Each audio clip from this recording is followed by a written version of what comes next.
Morning, everybody. Thank you for coming to our seminar today on the IR35 with myself, from Mitchell Charlesworth and DTM Legal. Just a bit of housekeeping before we get started. We're not expecting a fire alarm, but if one does go off, the fire exits and door that you just came through, and follow the fire exits accordingly. Feel free to ask any questions at the end of the session. We'll have a bit of a Q&A bit at the end for you all. You can contact us directly after the seminar. Our details will come up in a minute, but then they'll also be on at the end as well, so don't be in a panic to write them down so quickly. And the session will be recorded verbally anyway, and circulated along with the slides following the session as well. So today you've got myself and Phil Hartley, and I'll introduce myself a little bit more in a minute, and then we've got Elizabeth Judson, who's going to start us off today.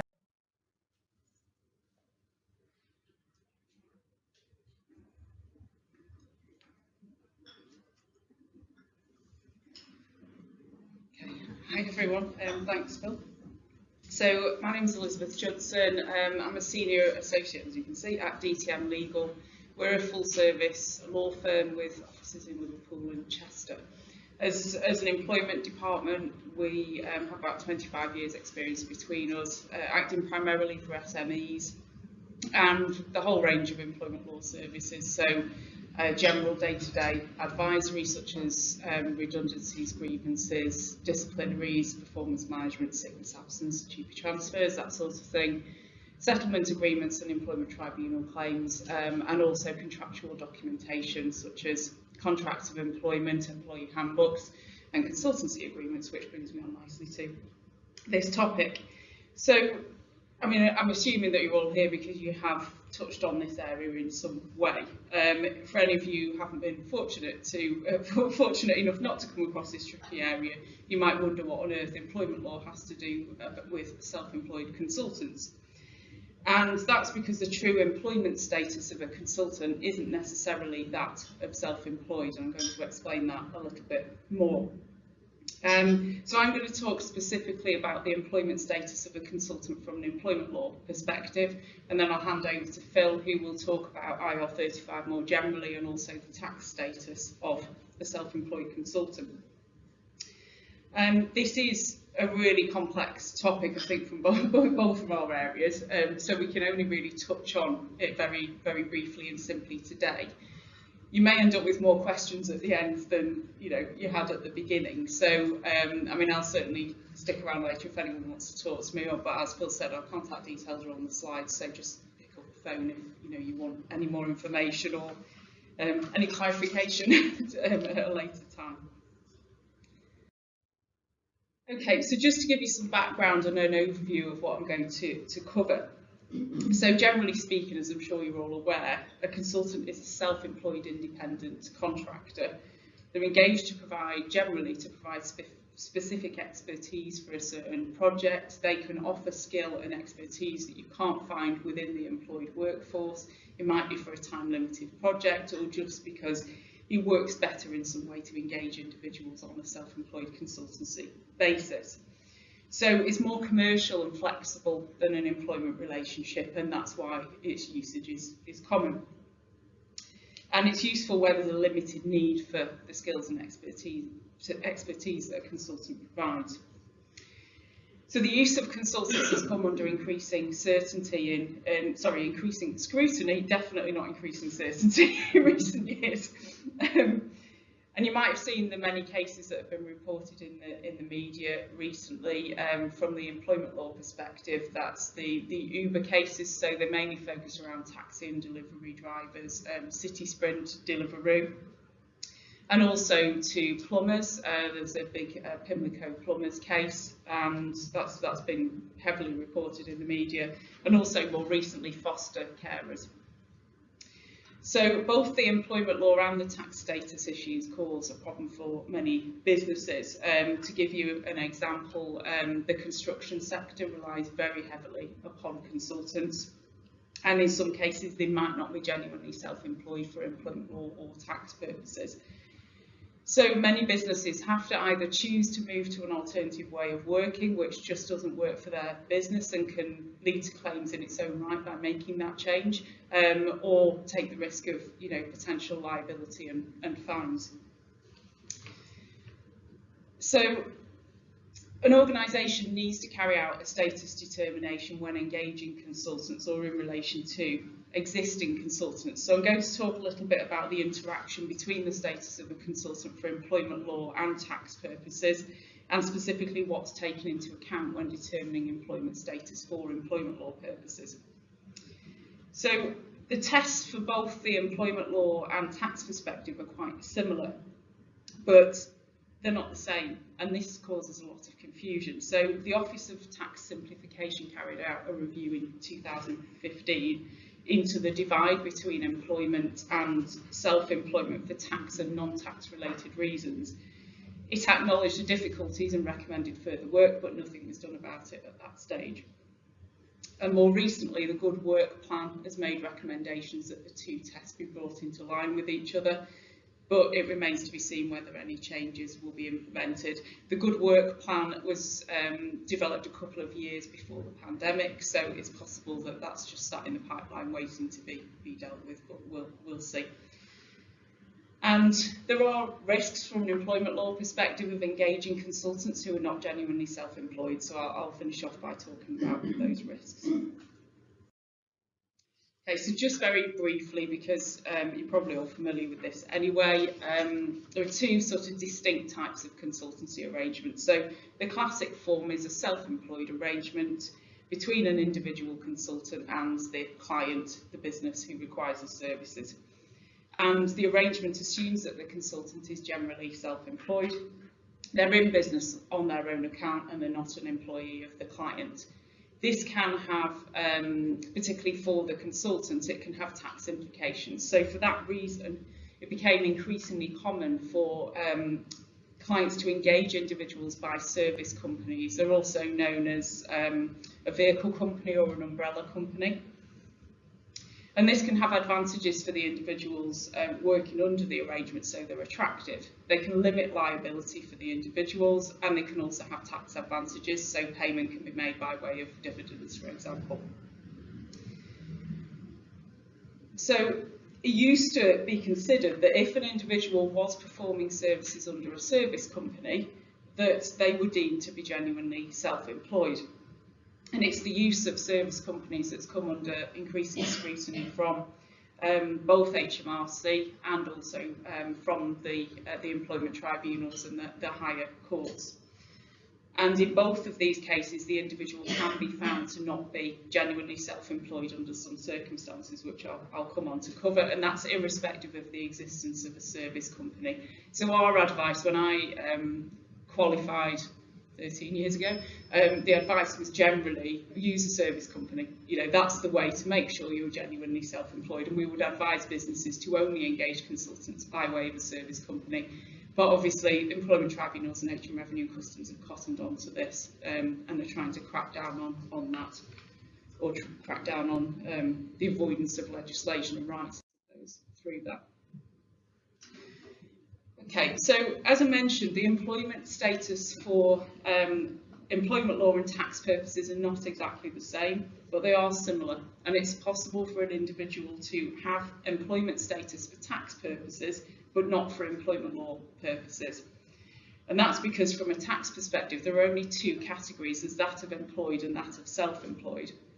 From an employment law perspective, there are three categories, that of employee, worker, and self-employed. And what is particularly important is the substance of the relationship. So the employment tribunals look at the substance of the relationship, not the contractual paperwork. So if they deem the documentation, the contractual documentation in place, be it a self-employed agreement or a consultancy agreement, to be a sham or just generally not reflective of the circumstances, they'll effectively just rip it up, metaphorically rip it up, and not look at it at all. They want to know what the arrangement looks like in practice. So just because you have a self-employed consultancy agreement in place doesn't mean that an employment tribunal would deem that individual to genuinely be self-employed.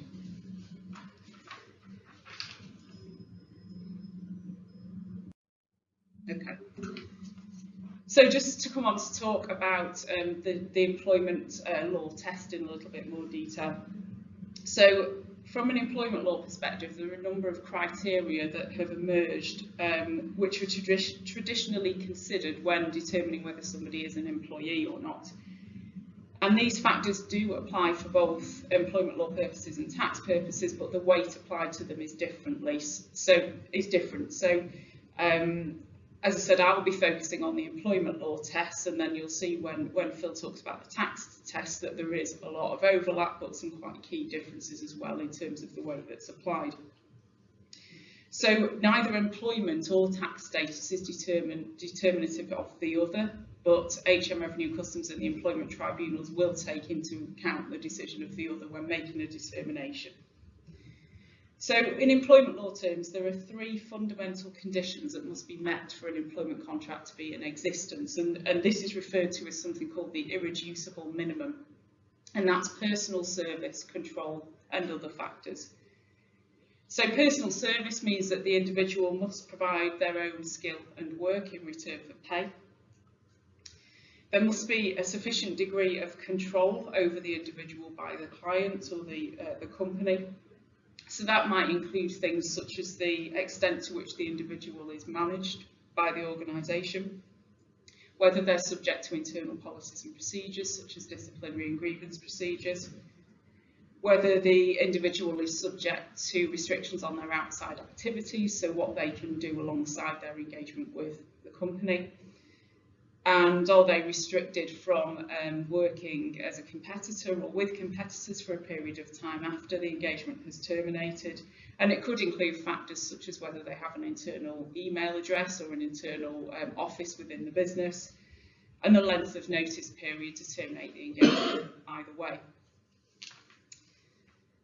And the other provisions of the contract must be consistent with that of an employment relationship, so an employment tribunal will take into account other factors as well.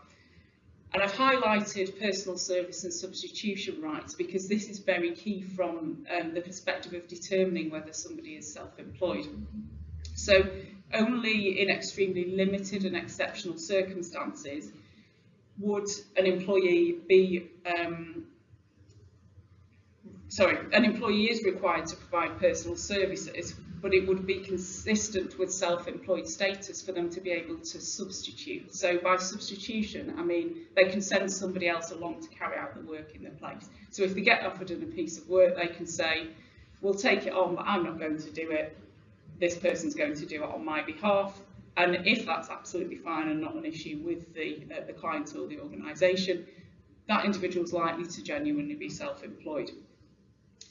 So just to highlight this, because it is such an important test when determining whether somebody is self-employed, the substitute must be, the right of substitution must be what we call unfettered. So Pimlico Plumbers, you've probably seen this in the media, that was a case where an individual engaged as a consultant for Pimlico Plumbers claimed to be, I think they were actually found to be workers, but I think the claim was that they were employees and workers.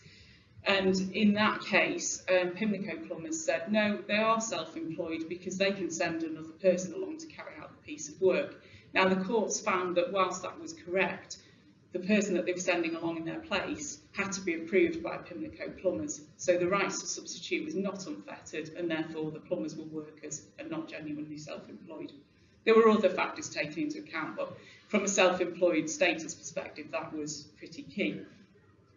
Subsequent cases have followed this. There's a recent case of Stewart Delivery Limited that involved moped drivers, and in that case they found that the right to substitute was not unfettered because of the fact that they could only send another Stewart Delivery driver along in their place, not just anybody. So to give you an example of a situation that would be deemed to be genuinely self-employed because there is an unfettered right of substitution, I have a client who has a contract with DPD. So his contract with DPD is to deliver parcels, and he is set up as a limited company. He has a number of vans and a number of drivers working for him. So what he can do, he doesn't do any of the deliveries himself, so he accepts a contract to carry out a delivery or a piece of work to carry out a delivery for DPD. and he can then ask any of his drivers who have nothing to do with DPD haven't approved them at all, he can send them along to deliver in his place, and that's what the genuinely self-employed arrangement looks like. So he is self-employed because of the fact that he can send anyone to carry out the work. It's nothing to do with DPD who he sends. So another factor is mutuality of obligation. This is the obligation on an individual to on the company to provide work and the individual to accept work. And when considering that, we sort of look at what would happen if either of those things didn't happen. So if an organisation had an engagement with a consultant and the consultant was offered some work and said, no thanks, I don't want to do it today, what would be the implications of that? Would the engagement be terminated, or is it they're a self-employed contractor and therefore they can, of course, refuse to accept the work? Is there an obligation for the company to give them work? So how do they react if the company doesn't give them work? If they're not given any work for a couple of months and then the company says, oh, I've got a job for you today, is that considered to be absolutely fine? And then there are many, many other factors that will be taken into account. I've included some of them on the slide there. So who provides the tools and equipment to carry out the role? Who takes the financial risk? Does the individual profit from good performance, and what does that look like? Are they paid a fixed wage or salary? Are they paid when they're absent, so do they receive paid holiday or paid sick pay? How are they integrated in the business, or to what extent are they integrated into the business? And what do they do when they're not carrying out work? That used to be a big factor, but now it is less so. But it's obviously helpful if they're carrying out work for lots of different other companies. So when you say, we're looking here at tools and equipment, yeah, are you saying that these are factors that will determine whether or not you are a self-employed person? They're factors that will be taken into account. The only thing that determines whether somebody is self-employed is whether they have an unfettered right to substitute in reality. The other factors are taken into account, but they're more helpful in determining whether somebody is an employee or a worker, because if that unfettered right to substitute isn't there, then somebody is not genuinely self-employed. So it's quite simple from that perspective. Okay. So I mentioned that in relation to employment law status, there's this middle class between self-employed and employee, which is that of worker. Workers have some rights that employees have, but not all of them. I'm not going to go into too much detail in relation to this because you're here for an IR35 seminar, so self-employed status in contrast to employment status is more important. But they do have the rights not to suffer unlawful deduction from wages, not to suffer a detriment if they whistleblow. They have all the rights under the working time regulations, such as holiday entitlements, rest breaks, that sort of thing. The right to a national minimum wage, to receive a written statement of particulars. That's a new thing. It's not a written statement of employment particulars. It's something like a casual workers contract or agreement. And they have protection from discrimination. So finally, what are the employment law risks and liabilities if you're engaging somebody and you believe them to be self-employed, but actually they go off to the employment tribunal and try to claim that they're a worker or an employee? So in relation to workers' rights, workers have these rights, employees also have all of these rights. And just to mention one of the most common claims that we see, this was a claim in the Pimlico Plumbers case, is in relation to holiday pay. So an individual, for whatever reason, the relationship becomes sour. They were purported as being self-employed. They go to the employment tribunal after the engagement has ended and say, actually, I was a worker. I should have been receiving paid holiday for all of the time I was engaged with the company. The employment tribunal says, yes, we agree, and you're facing a claim for 5.6 weeks pay, potentially for all of the years that they've been engaged with the company. Now, there are some things that can break that claim so that the claim can be shortened to a lesser period of time, but lots of those things are currently waiting higher court decisions, so there is a risk of holiday pay claim going back to the beginning of the engagement with the company. So employees, as I said, they have all those workers' rights, but they also have these additional rights. So they have a right not to be unfairly dismissed, right to a redundancy payment. They have protection under TUPE, so where the undertaking of a business transfers to another company, for example, their employment is protected, as are their terms and conditions. In some cases, workers can be protected under TUPE as well. That's something to take advice on if you come across that situation. They have a right to family-friendly pay and the right to request flexible working. So from individuals purporting to be employees, the most common claim they will bring is a claim for unfair dismissal. So again, if the relationship goes sour, a self-employed individual might issue a claim for unfair dismissal. If they're successful in showing that they were actually an employee, then the compensation for that is a basic award, which is the equivalent of a redundancy payment, and also a compensatory award, which is up to 12 months net loss of earnings. So I've included on this slide reference to a consultant indemnity. For a long time, the biggest protection that you could have as a business when engaging consultants was an indemnity in the self-employed or consultancy agreement. And if you do use these agreements, you may well see an indemnity in there. And this indemnity basically says, this engagement is genuinely that of self-employment. If the consultant tries to claim that they're an employee or a worker, they indemnify the company for any compensation awarded and any costs suffered by the company. Unfortunately, there is a recent case of Uber BV and Aslam, and the court made it clear that since worker status is created by legislation which contains restrictions on contracting out, any contractual provision which purports to classify the parties' relationship or limit the worker protections are void and must be disregarded. So essentially now, if you were to try to rely upon that indemnity because somebody who was self-employed is claiming that they're an employee or worker, that claim will fail and you won't be able to recover any compensation or costs from that individual. So there's a lot in there. It's a complex area. So just by way of summary, to try to add some clarity to this, for tax employment statuses, which Phil will talk more about, somebody is either employed or self-employed. For employment law, employment status purposes, an individual can be an employee, a worker, or they can be self-employed. If there's no unfettered right to substitute, then it's not possible for an individual to be genuinely self-employed. So if there's one thing that you take away from this, it's that, because that is key to determining self-employment status. When determining status, you need to consider personal service, control, and other factors, some of which we mentioned.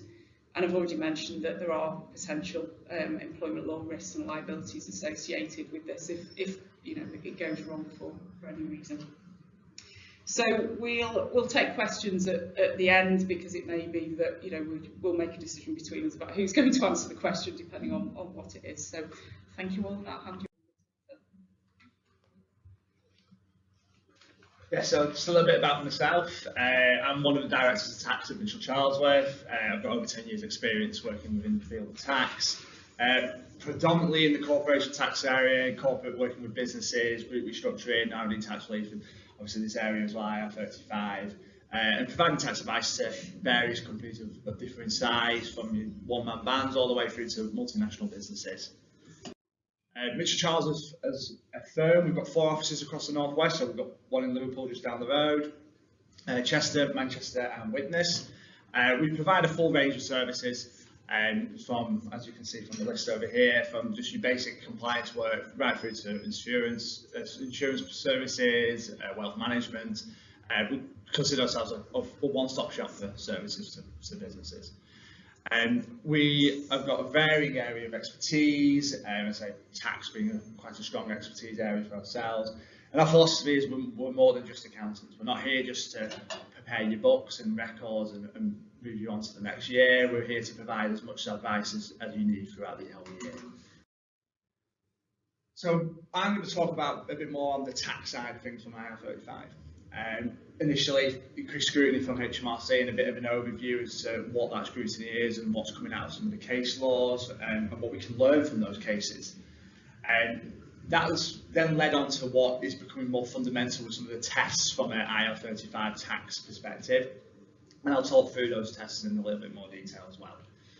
I'll touch on the CEST tool that HMRC provide and just some key points that need to be considered there. And then just a little bit on the implications if you deem to be within the IR35 rules from a contractor's point of view.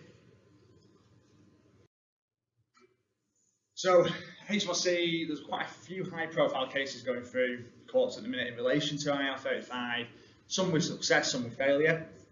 So HMRC have had a few wins. So we had the case of Dave Clark recently, who's a Sky Sports presenter. He was deemed to owe £281,000 through his IR35 case.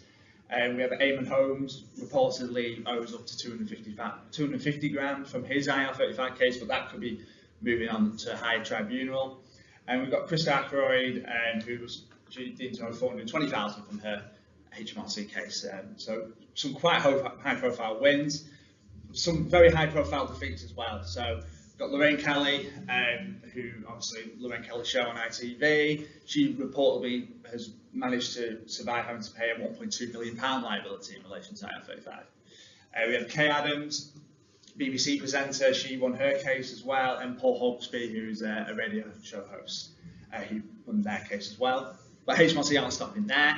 And the upcoming biggest high-profile case that they've probably ever had is Gary Lineker through his time with BT Sport, and then HMRC anticipating that's worth £4.9 million to them in lost tax and NI. So it's really becoming quite a crucial area, and it's quite a crucial area as well from a perspective of businesses now, because we have the changing rules from April 2021, where it's now up to the business to determine employment status of the contractors it's using. For audit clients, audit thresholds in particular. So businesses with turnover over £10.2 million, they have to determine the status. Businesses under £10.2 million, they don't have to determine the status. The rules are slightly different if you're not a business that has a turnover-based threshold, but they're generally the rules that we're talking about here. So through the cases, as Elizabeth was saying before, there is certain tests and some of the tests meet with the employment status rules as they do with the IR35 status rules. But what's becoming prevalent in the cases are three particular key areas: mutuality of obligation, control, and right of substitution. They are the three areas that have been pressed home by the judges throughout the case law that we've been presented with. So what is mutuality of obligation? As Elizabeth was saying before, there's the obligation of the engager to provide work to the contractor and the obligation for the contractor to accept the work. This is, HMRC deemed this the most significant test that they have within the legislation. They take a very strong stance on mutuality of obligation, and they actually deem that mutuality of obligation is prevalent in every contract that's entered into. It's a bit of a narrow-minded view, in my opinion, but that is the view that HMRC take. So the contract has to have some care within it, and in practice as well, as Elizabeth was saying before, and substance is crucial here over the actual contractual form. If it's not being acted out in practice, then HMRC will look at that in more detail. Within the case reviews and legislation that we've been talking about, and I've read through in preparation for this seminar today, the two main areas that can come into the fore is control and right of substitution. We've got control here now, and this is to demonstrate that the engager does not have control over how, when, and where the work is undertaken, and that is with the rights with the worker and the contractor accordingly. Again, the contract could be written in the sense that that is what is allowed, but again, we have to look at the reality of the situation. And the Eamon Holmes case in particular, he lost his IR35 case based on control. He had no control over what was within the shows that he was presenting, and what content could or could not be included in those shows. Whereas, for example, Kay Adams won her case because she had significant control over what could be included on her programme, which is Country Fan, I believe. I can't quite remember off the top of my head. So that's quite a key difference from a control point of view and from an IR35 tax point of view. Eamon Holmes was deemed not to have as much control. Kay Adams was deemed to have significant control. She won her case. Eamon Holmes lost his case. The relationship will need to fall short of what would be expected in an employment relationship. So that's quite crucial there. So in an employment relationship like myself, I've been asked to be here today. I couldn't turn around and say no, and I have to turn up and conduct my work accordingly. Whereas a contractor has that right to say, no, I'm not going to do that, or no, I'm not going to have that in my show in this instance. As I say there, particular tests are key in Lorraine Kelly's case as well as Kay Adams. And the judge in the Lorraine Kelly case actually stated, carried out her work with autonomy, and ITV Breakfast Limited did not have direct control over the way she provided her services. So that was quite a key judgment within the Lorraine Kelly case in particular. They're saying she did have that control, she had that autonomy to decide how she did the show, what was in, what was out, and therefore she won her IR35 case on that principle, as well as the right of substitution, which is here, and as it's quite a crucial case and test as Elizabeth was talking about here. But whereas Elizabeth was saying from employment status, this is the ultimate test, this is going to get you a little bit confused, unfortunately, from a tax point of view, because actually the Lorraine Kelly test is quite a crucial one, because her right to substitute wasn't unfettered. She had the choice to put forward certain individuals who could stand in her place to present the show, but ultimately it's ITV's decision if she was to have that person in. Now in reality, I think ITV would accept whoever she put forward, but the contractual right wasn't that she had unfettered substitution rights, but she still won her IR35 case. Whereas, for example, Eamon Holmes, he didn't. He had no right to determine who's substituted in for him, and he lost his case accordingly. So what HMRC are looking at within rights of substitution is the reality of whether the clause is allowed to be enacted or not. So in Lorraine Kelly's case, it was deemed that it was from the judge. In Eamon Holmes' case, it was deemed that it wasn't. And also, there's unfettered access allowed to the contractor to choose a replacement, and who pays the substitute, and the circumstances surrounding the selection of the substitute. So, as I say now, Lorraine Kelly, she could put forward who she wanted to replace her on the show, and ITV would generally accept that recommendation. So she had, they was deemed she had unfettered access to choose who replaced her, and the selection process accordingly. It wasn't mentioned about who pays the substitute, so we're not quite clear on how that fits in all the case accordingly. What HMRC do provide to help contractors and businesses and agencies is something called the CESS tool.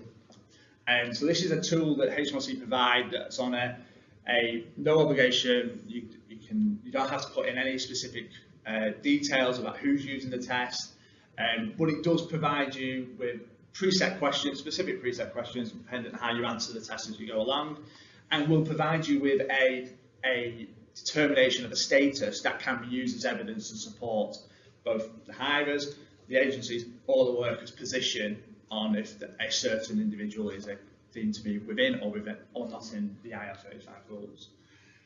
The problem with the CESS tool, kind of what we mentioned before, one of the biggest tests within IR35 is mutuality of obligation, and HMRC deem mutuality of obligation to be within any engagement, full stop, and any contract, full stop. So the test has been developed with that in mind.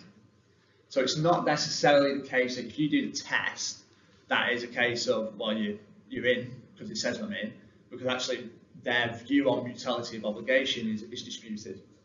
What is it? What's mutuality of obligation? Mutuality of obligation is where you've got a contractor's got a right to provide work, and the worker's got the right to accept work. So in an employment status, an employment law contract, that's a given. That the work, your employer is got to give you work, and you as the worker have to undertake that work. Within a contractor arrangement, and Elizabeth can potentially provide a bit more legal terminology here, but in a contractor relationship, it may well be me as the worker has the right not to accept that work, and the engager doesn't have to provide me with work. And so there's not a mutuality of, there's not an obligation on both sides to be providing each other with work or services accordingly. So HMRCC see that as the most crucial tool and test. Is that therefore linked to pay? Because I can refuse to take the work, but therefore I have not paid for it. Yes. So you could have contractors where they just get a fixed rate fee per month, whatever they do. Now that would, in my eyes, be falling within IR35 because they're going to get paid no matter what. So there's an obligation really on the company to provide work to that engager to reap its benefits from what the worker's being paid to do. So yeah, it's pay as Elizabeth was saying is always quite a crucial one because you could have a fixed rate and that would be more deemed to be within IR35 rules. Whereas if you're just getting paid on an engagement by engagement basis and that has to be agreed up front, that would be more outside of IR35. You can refuse it, by refusing it you don't get paid to do it, you are therefore more likely to cancel it. Yes, yes, absolutely. So a positive outcome from the test tool, keep it, that is your evidence. A negative outcome doesn't necessarily mean you've still got a problem here, you probably just need to take more advice on the position. Because, as I say, it deems that mutuality of obligation is a given no matter what. What are the implications of being within the IR35 rules? So, as I said earlier, from April 2021, the rules changed so that medium and large sized private sector entities have now got to determine the employment status of the worker rather than the engagement. Let's say with medium and large sized private sector entities, we mean turnover over 10.2 million as it stands. And entities with turnover below that threshold, it's still, with the engager, still an issue. The engager should be looking at, the worker's part, my apologies, still with the worker. The worker should still be looking at the position, but in the main, the workers put in, from a tax point of view, it's more beneficial for them to be treated as a worker rather than an employee, and therefore they will probably not look at that position in any great detail. If caught by the rules, the earnings from the contract will be subject to income tax and national insurance by the engager before being paid to the PSC. By PSC, I mean personal service company. The difference between employment law perspective and the tax law perspective is that doesn't then necessarily mean that worker has all the rights associated with being employed. So the worker can continue to work within the PSC structure and the company structure, but they're going to be taxed as if they're an employee. And so from a company's perspective and who's engaging with these individuals, they don't still have to provide the legal responsibility of an employee, but they pay them out as if they are an employee. And then subsequently for the PSC, the amounts won't be subject to corporation tax because it's deemed to have been already taxed through payroll. But VAT is still applicable. If you were required to register for VAT, that will still need to be charged and paid over to HMRC by the PSC accordingly. So that would then lead on to questions from the workers. If you're saying they're deemed to be within IR35, then surely you should put me on the payroll, but actually you don't have to put them on the payroll accordingly. So I can see that becoming an issue in the future, particularly when more workers have these statuses determined upon them and of course raise issues regarding that. So just as a bit of a summary as to what I've spoken about there. It's a bit of a mixed bag from HMRC in terms of success rate on IR35 cases, but it's not that's not going to stop them. They see this as a particularly strong area where they can raise additional tax revenues and will continue to press forward with cases accordingly. It's important to consider the position from the outset of the engagement. Don't be having to have a look at this retrospectively. Make sure the contract states exactly what's going to be happening in practice as well, and it's defined clearly from the outset. The test tool, it can be useful to support a position, particularly if you get a positive result. But you just need to take care surrounding mutuality of obligation in particular. Again, the tool doesn't necessarily give the right results. So just be careful there. And if you've already been caught by the rules, then you need to consider your next steps for your personal service company. And if you're not going to use that company, how you're going to extract any funds that are sat in that company, for example, and how best to structure that from a tax point of view. So, if you've got any questions at all, just want to have a chat afterwards, contact details on screen for Elizabeth and myself. More than happy to have questions and a conversation or a meeting if you need to. Thank you for coming, and speak to you all soon.